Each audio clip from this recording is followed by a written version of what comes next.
박원순 전 서울시장의 성추행 의혹 피해자 측이 오늘 2차 기자회견을 통해서 서울시 고위 관계자들의 방조, 또 회유 정황을 추가로 공개했습니다. 네, 조금 전 서울시도 입장을 밝혔습니다. 피해자 의견을 수용해서 민관합동조사단 계획을 철회하고 인권위 조사와 모든 수사 과정에 적극적으로 협조할 거란 입장입니다.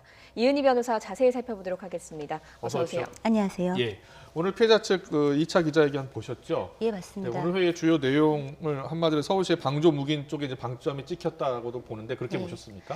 아무래도 이제 그런 부분들, 이 4년 동안 왜 침묵했냐 같은 비난, 피해자를 네. 비난하고 이제 뭔가 2차 가해하는 어떤 발언의 악플들이 너무 많이 넘쳐나다 보니까 그런 부분들에 대한 고민이 아마 있었던 것 같고 예. 그렇다 보니까 이 과정이 사람들이 이렇게 생각하는 것처럼 피해자가 아무 노력도 하지 않고 지나온 4년이 아니었다. 그리고 사실은 말하지 못한 이유가 있는 것처럼 예. 실은 어떤 본인 나름의 노력은 해봤지만 잘 되지 않았다라는 그런 상황들에 대한 좀 예. 전반적인 이야기들이 나왔던 것 같습니다. 예. 피해자가 오늘 밝힌 내용, 피해자 측에서 오늘 밝힌 내용들을 네. 보면 4년간 20명에게 피해를 알렸다 이렇게 네. 밝혔습니다. 인사 담당자에게도 말하고 동료들한테 텔레그램 내용도 보여주면서 네. 고충을 호소했는데 나오는 반응들을 보면 이 피해자가 겪은 사건들이 좀 대수롭지 않게 치부된 건 아닌가 하는 네. 의심이 들기도 하거든요. 일단은 여러 가지 가능성이 있습니다. 예. 그러니까 뭐 예를 들면 좀 이게 이 정도 수위가 있어, 이건 좀 문제가 있어라는 게 좀 의사 표현이 명확하게 되었는데도 묵살되었을 확률이 있고요. 예. 아니면 그 부분에서 듣는 사람과 말하는 사람 간의 괴리가 좀 있었을 수 있는 가능성도 조금은 있습니다. 그 괴리가 뭐죠? 그러니까 예를 들면 이분의 입장은 나이도 어리고 직급도 낮은 비서잖아요. 예. 그리고 자기에게 지금 가해하고 있다고 자기가 생각할 때 이분이 가해자야. 근데 이 사람이 이 지금 지자체의 최고 그 우두머리인 분이잖아요. 예. 예. 그러면 이거에 대해서 말하기 조심스러운 것만큼이나 타인에게 이 부분을 얘기할 때도 나 이렇게 해서 피해를 입었어. 나 이런 가해를 당하고 있어. 이렇게 직접적으로 말하기가 쉽지 않았을 걸로 보입니다. 예. 그래서 이제 그 부분을 나름 완화해서 하지만 좀 나 이런 게 있는데 하고 이제 호소하는 자기 나름의 이제 방식들이 있었을 텐데 예. 그 부분에 대한 이제 어떤 감수성, 그걸 듣는 사람들의 어떤 캐치 능력 같은 것들에는 좀 차이가 있지 않았을까. 그런 부분들도 좀 걱정이 되는 예. 부분이 있는 거죠. 그 동료들 그리고 또 인사 담당자에게 얘기를 하면 네. 그때 동료들이나 그 인사 담당자 그리고 상급자들은 이제 뭐 이뻐서 그랬겠지. 네. 그리고 뭐 시장에게 직접 인사 허락을 받아라. 네. 정말 이렇게 한마디로 좀 대수롭지 않게 네. 어떻게 보면 방조하고 어떻게 보면 이제 더 이상 문제 일으키지 마라 이런 뜻으로도 받아들일 수 있잖아요. 그게 피해자의 입장에서는 충분히 그럴 수가 있습니다. 예. 왜냐하면 내가 이런 얘기들을 하는데도 내가 이 정도 뉘앙스로 이야기를 하는데도 이렇게 얘기하는 건 더 이상 말하지 말라는 거 아닐까라고 충분히 받아들일 수가 예. 있는 거죠. 그래서 제가 아까 좀 괴리가 있을 수 있어서 아마 이제 기자회견에서는 20여 명 혹은 20명 이렇게 표현됐지만 네. 아마 수사를 하는 어떤 조사를 하는 기관에다가는 좀 특정해서 이 사람들에게 대략 언제쯤 어디에서 어떤 식의 이야기를 했고 그들의 반응은 뭐였다 같은 것들이 좀 전달이 돼서 그걸 기초해서 이제 조사하는 기관 쪽에서 이 부분을 좀 면밀하게 들여다봐야 합니다. 어떻게 보면 성추행이든 뭐 성희롱이든 어떤 가해들은 어느 조직에나 또 누군가는 할 수가 있고 일어날 수는 있어요. 네. 그게 문제가 안 된다는 게 아니라 예. 근데 문제는 될 수 있는데 가장 중요한 건 그 문제가 일어났다고 말할 수 있고 말한 다음에는 그게 좀 처리될 수 있고 해야 예. 되는데 지금 보면 가장 중요한 부분에 문제가 있었다라는 주장이 나온 거라서 예. 이 부분은 간과하지 말고 이 주체들이 또 그리고 사망한 건 아니잖아요. 예. 이 부분은 얼마든지 조사가 가능한 거니 그런 어떤 문제 제기된 사람들을 불러서 좀 전수조사하고 그 주변부 사람들에 대해서도 좀 물어볼 필요가 있지 않나 싶습니다. 그 직무유기 관련해서요. 계속해서 전보 조치를 이제 요구했잖아요. 네. 그랬는데도 인사 담당자에게 이야기했다는데 인사 담당자가 조치를 취하지 않았어요. 그렇다면은 그 인사 담당자는 뭐 직무를 유기한 거잖아요. 근데 이제 우리가 예.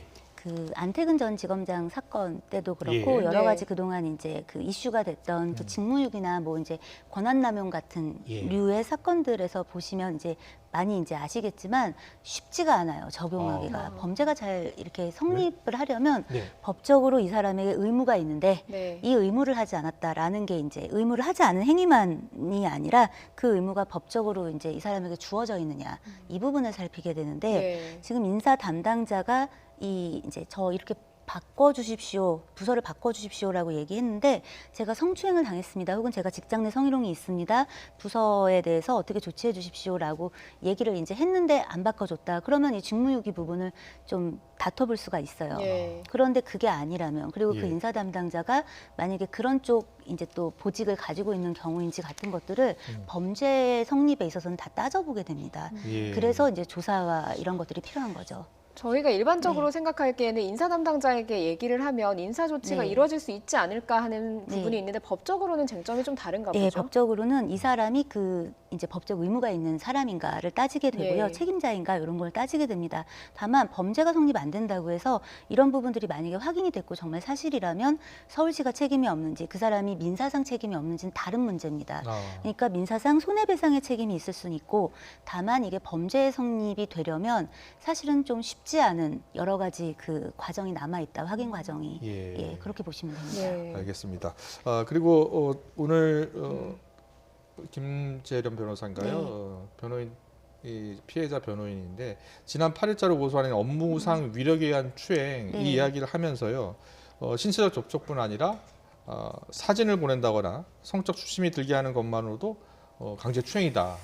이렇게 주장을 했거든요. 맞습니까? 강제추행을 범죄로 볼 때는 조금 이제 좀 확대해서 말하신 예. 부분이 있고 네. 그 얘기는 아마 이제 이 판례 때문인 것 같아요. 얼마 전에 대법원 판례에서 이제 좀 음란한 말, 그러니까 성적 수심을 줄 수 있는 말을 하면서 머리카락을 만진 어떤 그 상황을 예. 이 강제추행으로 인정한 사례가 있습니다. 예. 근데 이건 별개의 행위로 본 게 아니라 아. 이거를 이제 전체적인 종합적인 행위로 본 부분이 있어서 예. 아직까지는 언동의 부분, 그러니까 말로 성적 수치심을 준다든가 하는 것들은 아무래도 민사상 불법행위나 직장 내 성희롱의 부분으로 이제 징계의 사유라든가 네. 이런 부분으로 분류가 되고요. 네. 그 강제추행으로 좀 분류가 되려면 아무래도 신체 접촉을 좀 인정받아야 되는데 이제 이런 것들에서 강제추행은 고의범이기 때문에 이 가해자가 성적 수치심을 주겠다라는 의도가 있거나 아니면 나의 성적 만족을 위해서 이 신체 접촉을 한다라는 고의가 추단되어야 합니다. 예. 그런 부분에서 성적 언동을 이제 했던 것들이 평소에 있다면 이 신체 접촉과 이 언동의 어떤 유관성을 좀 보게 되고요. 그러니까 이런 것들을 통해서 이제 이런 언동도 있고 만약에 만진 것도 있다면 네. 강제 추행의 고의가 추단된다라고 보통 이제 이렇게 바라보는 거죠. 예. 그런데 이제 그 외에 지금 이 피해자가 주장하는 바로는 그 텔레그램, SNS 예. 같은 것들로 좀 그 성적 수치심을 줄 만한 어떤 대화가 오고 갔다든가 네.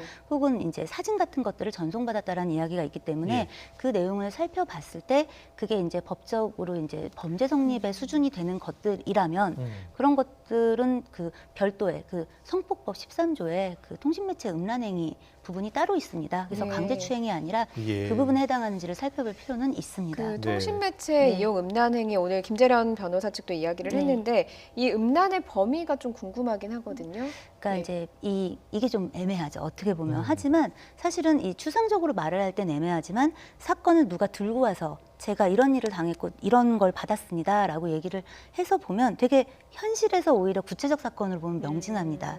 예를 들면 이제 제가 했던 어떤 사건들 안에서는 어떤 분이 제가 누구를 가르치는 제자가 자기한테 이제 SNS로 뭔가 이게 사회적으로 이슈가 된 좀 그 누군가의 어떤 다 벗은 사진 네, 같은 네, 것들을 네. 이라면서 전송을 했는데 저는 원하지 않았어요. 달라고 한 적도 없고 예. 이게 이런 거에 해당합니까? 이렇게 물어온다던가 예. 그럼 당연히 해당이 되겠죠. 자기가 원하지도 않았는데 그런 이렇게 타인의 벗은 예. 몸이라든가 뭐 타인의 성행위 같은 것들을 연상하게 하는 혹은 직접적으로 보여주는 것들을 받았다든가 혹은 이제 남에게 전화를 해서 이 전화기 유선상으로 뭐 이제 뭐 신음소리를 막 내면서 어떤 성적 언동을 한다든가 예.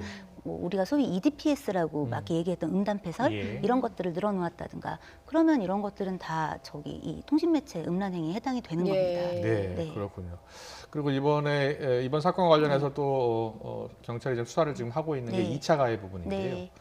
어떻습니까? 그 4년간 뭐하다 이제 와서 지금 그러는 거냐라고 이제 댓글로 다는 분들 네. 있지 않습니까? 근데 이것도 2차 가해에 속합니까?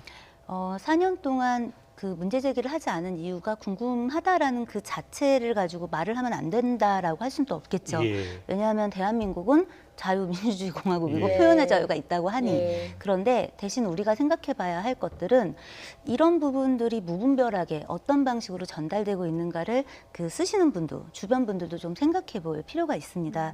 일례로 저는 변호사가 되기 전에 직장 생활을 했었고요. 예. 직장 생활을 이제 대기업에서 하면서 저도 직장 내 성희롱 문제로 문제 제기를 하고 예. 제가 법적 다툼을 해서 공론화된 어떤 그 법적 다툼 끝에 변호사가 예. 된 경우입니다. 예. 근데 저의 경우도 1년 반 동안 말을 못했어요. 왜냐하면 이런 예. 일들이 맨날, 그러니까 매일 그 똑같은 수위로 이렇게 일어나는 게 아니라 간헐적으로 어떤 상황이 발생하고요. 발생하면 초반부에는 어떤 생각이 드냐면 이게 뭐지? 라고 생각하는 예, 시간이 예. 있습니다. 그러니까 이게 도대체 성희롱인 건지 이게 추행인 건지 아니면 그런 건 아닌 건지를 이제 고민하는 시간이 있는데요. 예. 그 고민의 시간은 이 행위가 어떤 빈도로 혹은 이 행위자가 나와 어떤 관계 혹은 사회 경제적으로 어떤 지위에 있느냐에 따라서 굉장히 다르게 작동됩니다. 예. 이제 그런 시간이 지나고 나면 이 행위가 어디다 말해야 되는 거지 말을 하면 해결이 될까를 또 고민하는 시기가 옵니다. 예. 근데 이런 어떤 시기가 뭐 몇 개월이라면 뭐 이해가 되겠어, 1년이면 이해가 되겠어 이런 건 지극히 주관적인 거잖아요. 예. 그래서 그런 부분들을 이제 쉽게 이야기하지 말고 입장을 좀 바꿔놓고 생각했을 때 그 좀 다른 식의 뭔가 의문이 든다면 의문을 이야기할 수 있겠죠. 예. 그런데 예. 애초부터 못 믿겠어라고 음. 생각하면서 나라면 너와 달랐을 텐데 너가 그렇게 4년 동안 문제 제기를 안 했다면 그것도 이상하잖아. 이건 벌써 이미 이 말 자체에 아. 어떤 가해 의도가 들어가 예. 있는 거잖아요. 예. 그런 부분은 좀 지양되어야 하지 않겠나라고 생각합니다. 그렇겠네요. 네. 예. 일각에서는 이제 피해자가 증거를 조금 더 보여줘야 덜 공격받을 네. 수 있다라고 해서 이 피해자 측에서 수사기관에 증거를 제출했고 추가 확보 자료도 수사기관에 제출할 예정이다 오늘 이렇게 밝혔습니다. 사실 피해자가 증거를 언론에다가나 이렇게 밝힐 의무는 없는데 이런 부분에 대해서도 2차 가해다 이렇게 볼 수 있는 겁니까? 증거를 보고 싶어하는 건 이 사건이 워낙 지금 사회적으로 파장이 너무 컸기 때문에 예, 이제 예. 그런 부분은 이게 이해가 안 되는 건 아닙니다. 예. 다만 이해가 안 되는 것과 피해자에게 그런 의무가 있거나 피해자가 그렇게 하는 게 더 나은 행동인 건지는 잘 모르겠습니다. 네. 왜냐하면 피해자가 수사를 받고 조사를 받아야 될 곳은 어떤 조사기관이지 대국민 지금 인민재판하겠다 뭐 이런 게 아니잖아요. 예. 예. 그러니까 피해자의 입장에서는 오히려 이런 것들이 이제 보여졌을 때 어떤 나의 어떤 피해 사실이 선정적으로 비춰지거나 또 다른 2차 가해로 비춰질 수도 있으니 그 부분을 내놓지 않는 걸 수도 있고 예. 여러 가지 사정이 있을 수 있습니다. 따라서 그 조사기관, 의무 있는 기관들이 좀 빨리 조사에 착수를 해서 적어도 확인되는 부분들 이 무엇인지에 대해서 조금 선을 그어줄 수 있으면 좋지 않겠나 그냥 그런 정도의 바람을 가져보고 있습니다. 네. 알겠습니다. 네. 그리고 이번 사안 중에 지금 또 수사가 진행 중인 네. 사안이 이 고소 사실이 유출됐다는 네. 거예요. 오늘 이제 새롭게 나온 내용은 경찰에 고소장을 접수하기 전에 이제 서울중앙지검에 이제 먼저 면담을 요청했다는 네. 거예요. 변호사가 네. 좀 요청했는데 이게 그 과정에서 피고소인이 서울시장이라는 것도 밝혔고요. 네. 그래서 여기에 대한 이제 수사도 좀 진행이 돼야 될 것 같거든요. 그러니까 아마도 그 얘기를 한 이유는 유출의 경로를 이제 조사하는 그 범위에 예. 여기다가도 알렸다라고 이제 그거를 얘기한 게 아닌가 예, 싶습니다. 예, 예, 예. 사실 그 이제 검찰 입장에서 그 얘기 들었을 때 본인들한테 사건 접수를 하는 게 아니라면 이제 그게 확정되지 않으면 미리 이렇게 면담을 하는 게 부담스러울 수 있고 사실은 고소장 접수 전에 면담하는 게 통상적인 건 아니니까 예.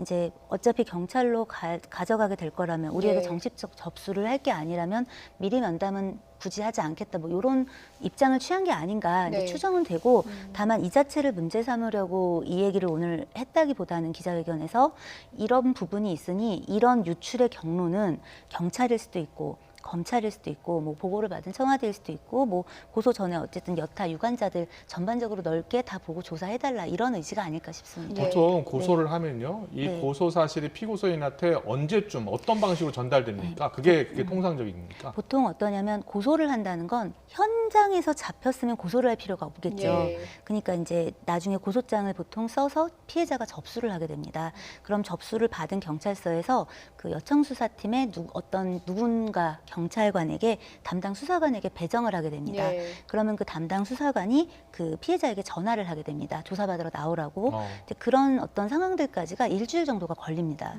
예. 그런데 피해자하고 이제 시간을 조율하게 돼요. 이제 예. 경찰관의 시간, 피해자의 시간, 그리고 피해자가 만약에 변호사를 선임한 상황이라면 그 변호사의 시간까지. 그러니까 보통 그 전화를 받은 지 일주일에서 3주 정도 시간 안에 이제 보통 그 조사를 받으러 나가게 돼서 예. 보통 고소장 접수로부터 한 달 정도 지나서 피의자에게 그 통보가 되는 게 수순입니다. 이런 이유는 뭐냐면요. 이런 어떤 내용으로 이제 고소가 됐는지 혹은 고소됐는데 주장하는 사실들이 어떤 건지가 지나치게 이제 그 피의자 측에 오픈이 되다 보면 예. 이제 미리 증거를 인멸할 수도 있고 예. 이제 뭐 피해자를 압박할 수도 있잖아요. 그러니까 여러 가지 재반적으로 수사 기법상 좋지 않기 때문에 이런 사실들을 고소가 됐다고 해서 즉각적으로 알려주진 않습니다. 아. 예. 대신 예외적인 경우가 있는데 이제 그건 어떤 거냐면 계속 피해가 일어날 수 있는 경우에 이 이제 피의자에게 피해자가 고소를 했고 그러니 저기 접근하지 말아라.